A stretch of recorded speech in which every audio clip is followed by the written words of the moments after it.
মা আমি আসছি তাহলে, আমি রান্না বান্না সব করে রেখেছি, আপনি সময় মতো খেয়ে নেবেন। আসছি।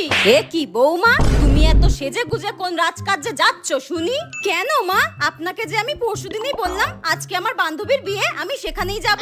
হ্যাঁ কয়েছো, কিন্তু আমি হ্যাঁ বা না কোনো উত্তর দিয়েছি? হ্যাঁ, কিন্তু মা আপনি তো নাও করেননি।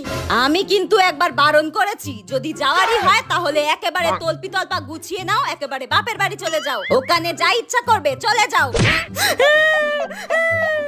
মনে হচ্ছে শাশুড়িটাকে।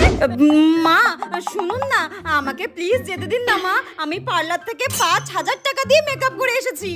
কি? কত টাকা দিয়ে মেকআপ করেছো তুমি বিয়ে বাড়ি যাবে বলে? এই রে কেলেঙ্কারি করে ফেললাম মনে হচ্ছে। না না না 5,000 না, 50 টাকা 50 টাকা 50 টাকা দিয়ে এসেছি। ঠিকই করেছো, যা দেখতে তোমায় মেকআপ ছাড়া তো এতটুকু সুন্দর লাগে না। শাশুড়ির বাচ্চা শাশুড়ি, মনে হচ্ছে গলা টিপে একেবারে মেরে দিই।